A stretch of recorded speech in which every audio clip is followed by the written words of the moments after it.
Salve, salve, meus queridos alunos da minha vida! Que saudade de vocês! Para aqueles que estavam comigo nas aulas presenciais da nossa querida Academia Barro Branco, espero que vocês tenham ido bem na prova, hein? Tudo bem com vocês? Saudades, viu? Foram poucos dias, mas eu fiquei com muita saudade de vocês já, hein? Galera, modéstia à parte, lógico, eu tive a colaboração de vocês e também do nosso querido curso, professor Pimentel. Tivemos êxito, hein, galera? Das questões de filosofia, também sociologia, nós acertamos muitas. E um dia antes da prova, naquele revisaço, eu fiz uma aposta da questão de Marx, você que foi meu aluno, que esteve na aula, acertamos, hein, galera? De alienação, lembra? Pra você ver como é importante. Não só da minha pessoa, mas a nossa querida professora de português também acertou o tema da redação. Isso é dificílimo. Olha como ela é fera também. Tem aplausos a ela, porque isso para mim é o mais difícil, acertar tema de redação, né? Foi sobre a terceira idade, que caiu também uma questão em sociologia sobre isso, né?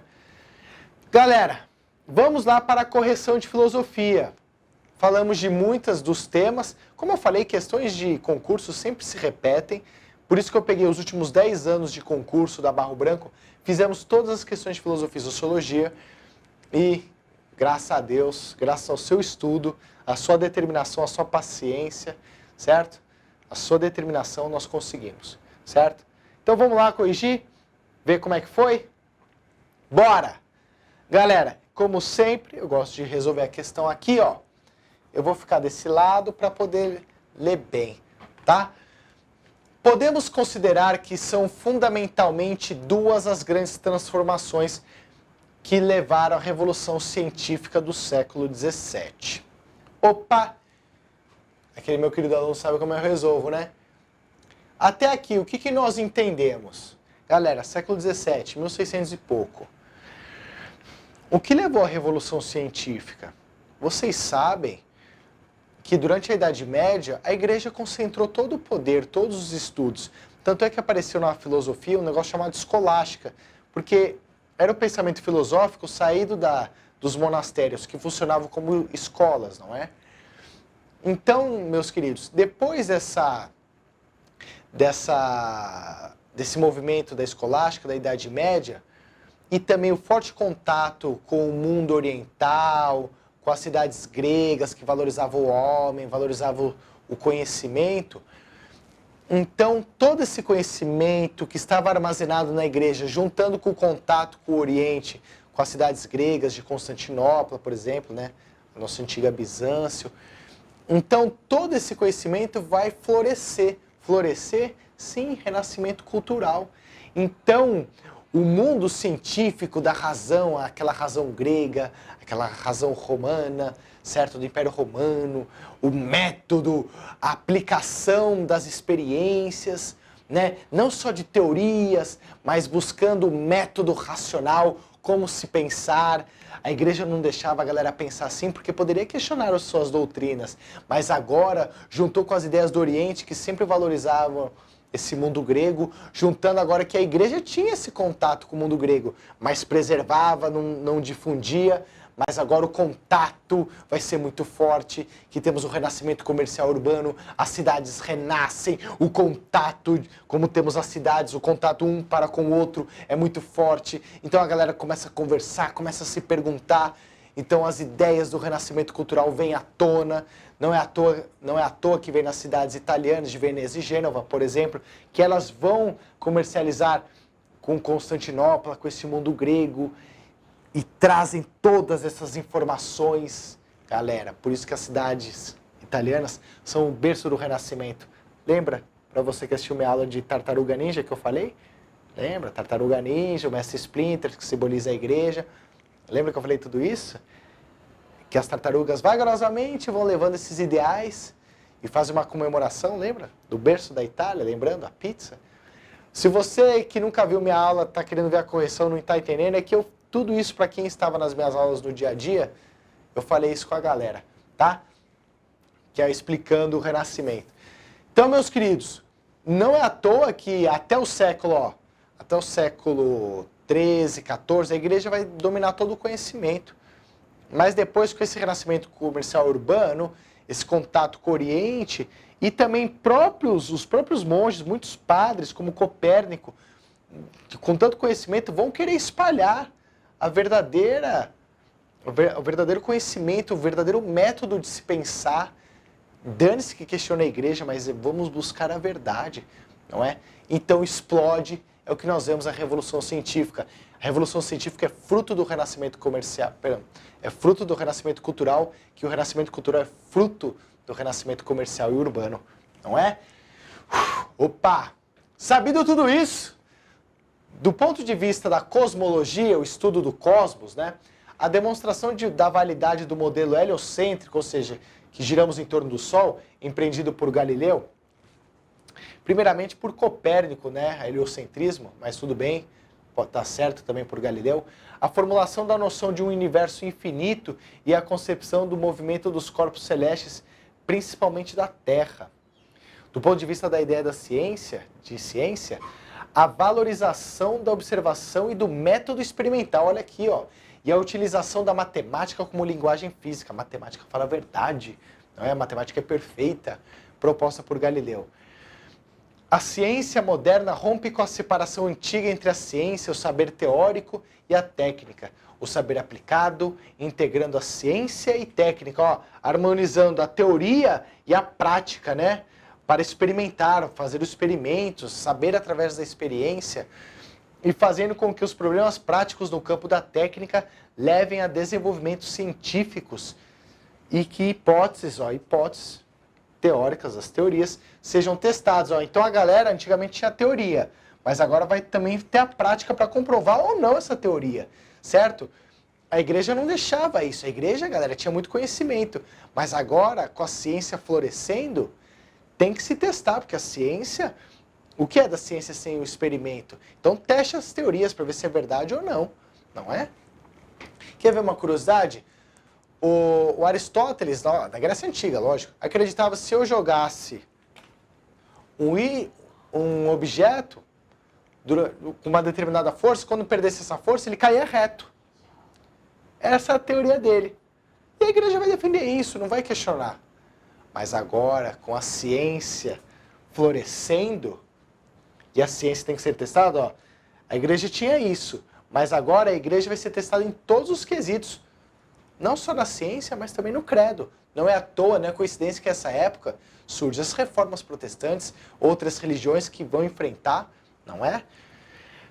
Então, ó, leve a desenvolvimentos que, hipóteses teóricas, sejam testados na prática, a partir da sua aplicação na técnica. Aí vão ver que o que o Aristóteles falou, ó, não é 100% verdadeiro. Quando perde a força, vai fazendo uma parábola. Não perde a força, cai reto. Entendeu? Experimento, galera. Muito bem.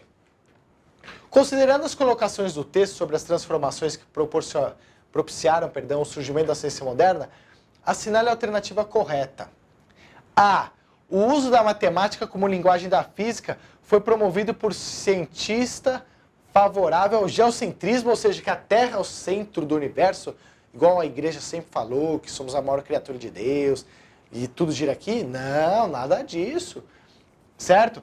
B. A ciência moderna teve como objetivo conciliar verdades teológicas com verdades obtidas experimentalmente, misturar verdades do estudo de Deus com as verdades da ciência. Não, a ciência enfrentou, né, muitas das teorias pregadas pela igreja. C. A perspectiva geocêntrica permitiu explicar o movimento dos corpos celestes. Imagina, lembra que eu explico manha de questão? Se está errado, já pula para outra, não vai perder tempo. Perspectiva geocêntrica da Terra ser o centro do universo permitiu explicar o movimento dos corpos celestes, dos astros, Terra centro, de novo, para. D.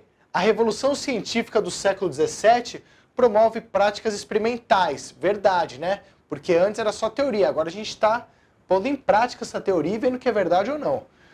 Conduzidas metodicamente através de um método, de uma maneira experimental. Galera, essa 9, né, é a letra D de Dodói. D de Dodói.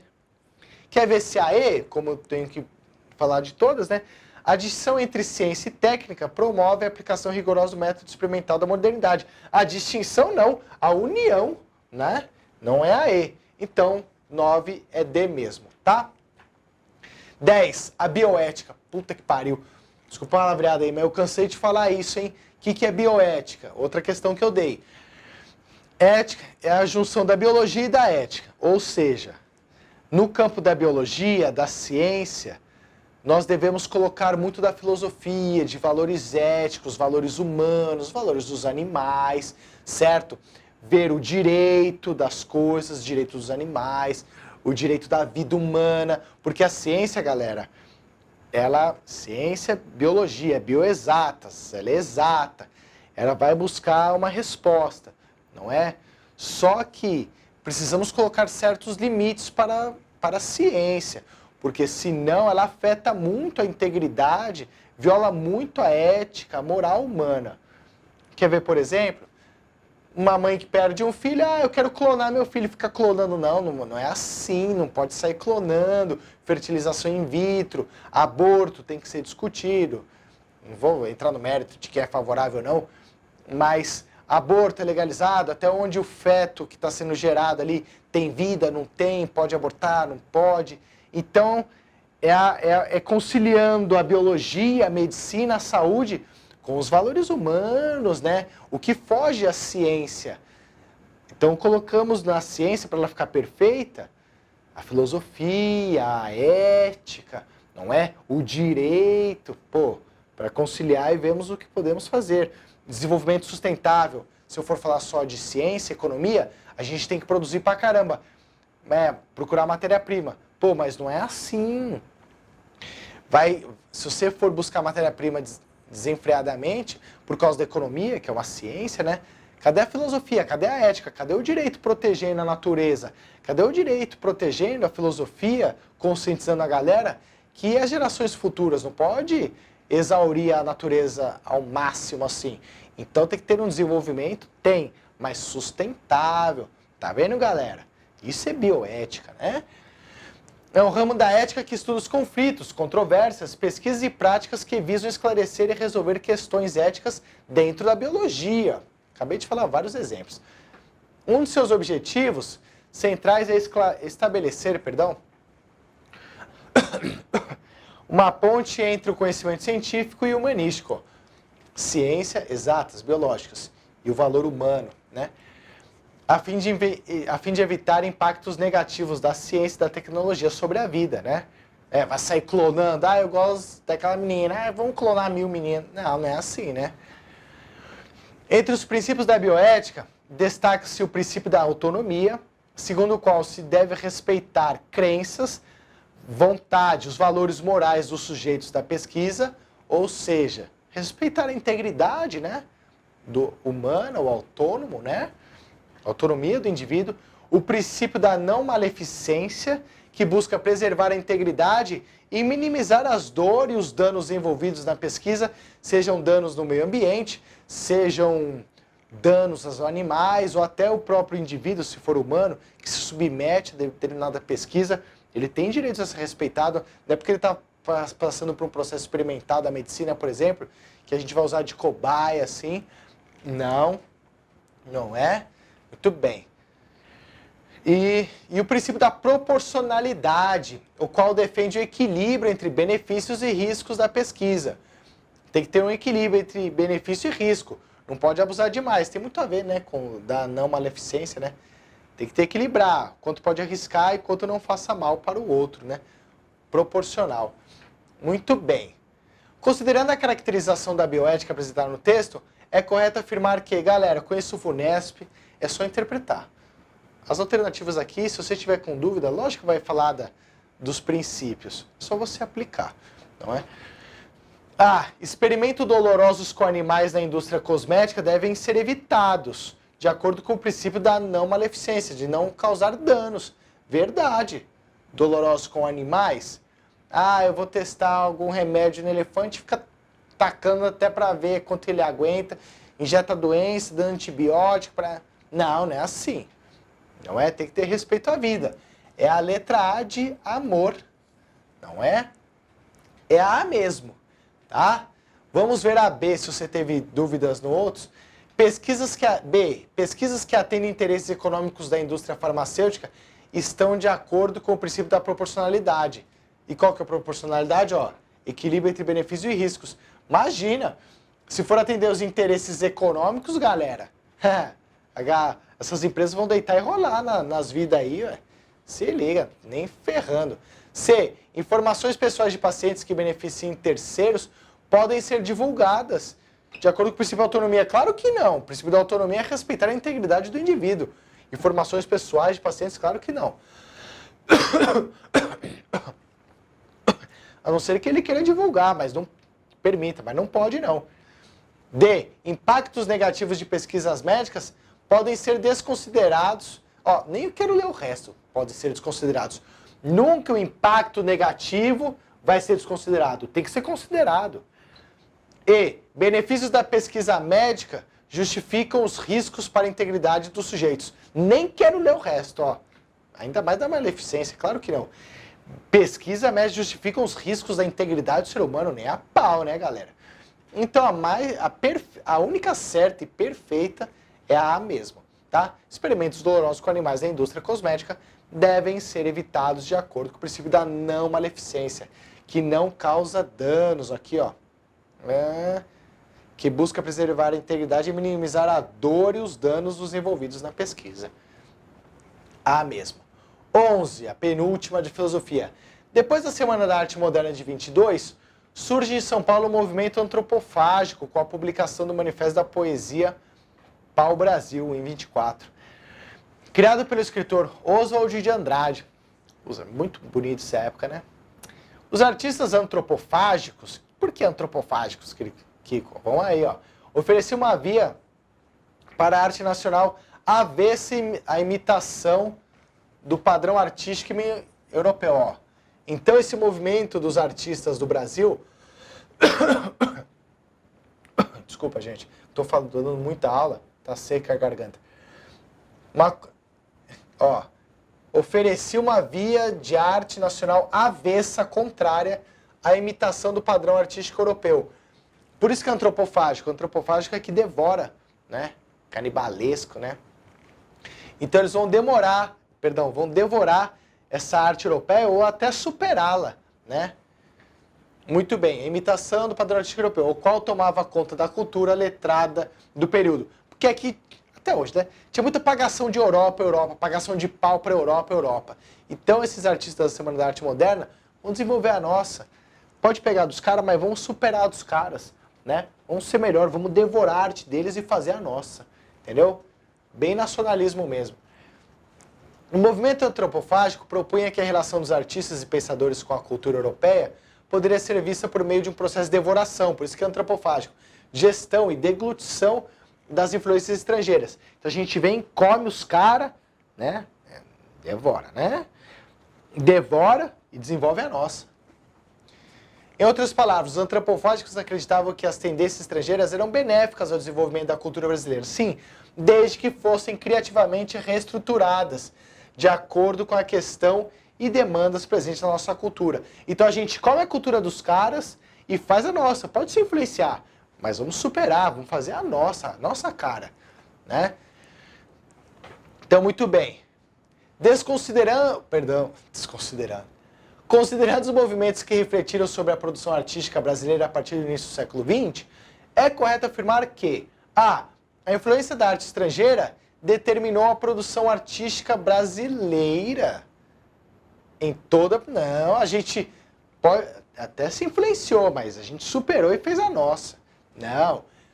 B. A cultura letrada nacional da década de 20 tinha como objetivo estético revolucionar as formas tradicionais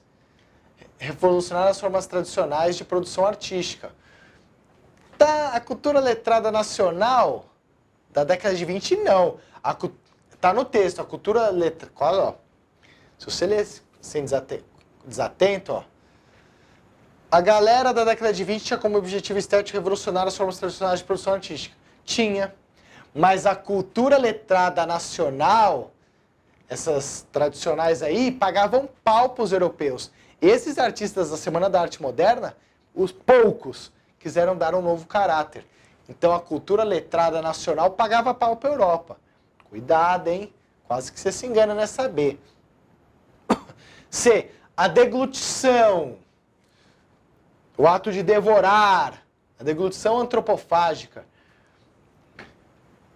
Antropo é homem. Fagos é digestão, né? Antropofagia, muitos indígenas nossos faziam para rituais. É aí que você tem que entender.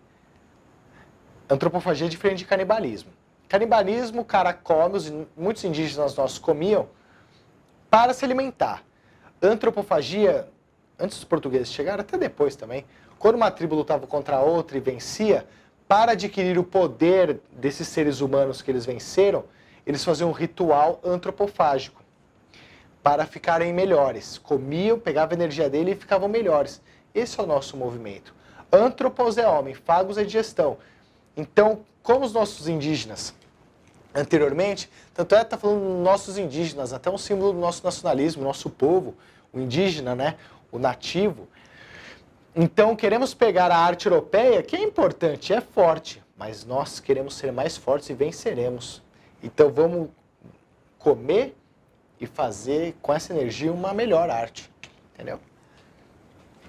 A deglutição antropofágica proposta pelos modernistas procurava assimilar e superar influências estéticas estrangeiras. Perfeita.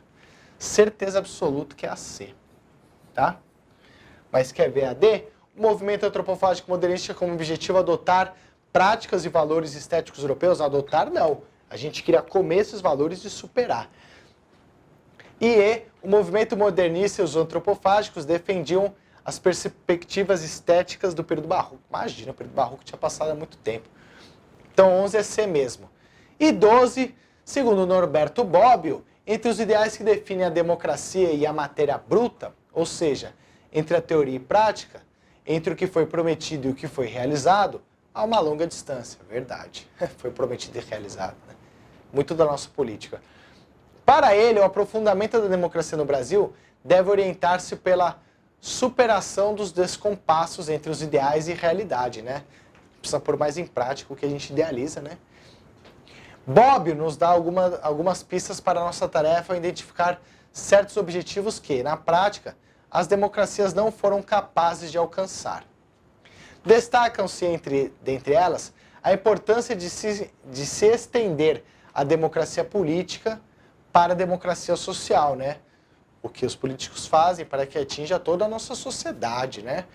A necessidade de se combater o que denomina poder invisível, ou seja, de se realizar o princípio da publicidade e, por fim, de se promover a educação para a cidadania, né? Só fazer propaganda não, bota em prática a educação para a cidadania, né? Do democracia política para a democracia social, do povo mesmo. Quero ver não só promessa, mas atitude, tá? É isso que esse enunciado está falando, galera.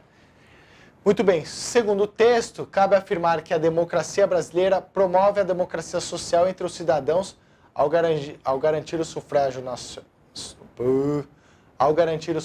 universal? Não, porque a nossa democracia social, o povo ser atendido, não basta só o povo votar, que é sufrágio universal. Ele quis dizer no texto que há uma distância entre a democracia política, que os políticos prometem, e o que acontece na sociedade. Não é isso. B. Enfrenta problemas estruturais históricos, verdade, para efetivar os ideais democráticos. Meus queridos, exatamente essa, só interpretação. Para mim é a letra B. Tá? Deixa eu pôr aqui. Mas vejamos se não pode ser outras.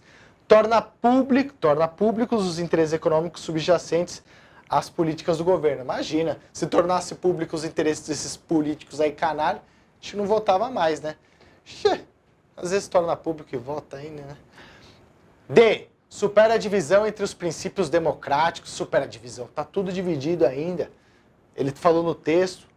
Não. E. Implementa o princípio da publicidade ao garantir a propaganda eleitoral gratuita. Não falou nada disso, cara.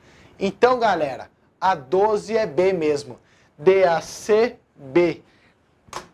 De novo, espero que vocês tenham ido bem. Graças a Deus, fui muito feliz com vocês. Lógico, tive toda a ajuda de vocês, do nosso querido curso Professor Pimentel. Fomos bem.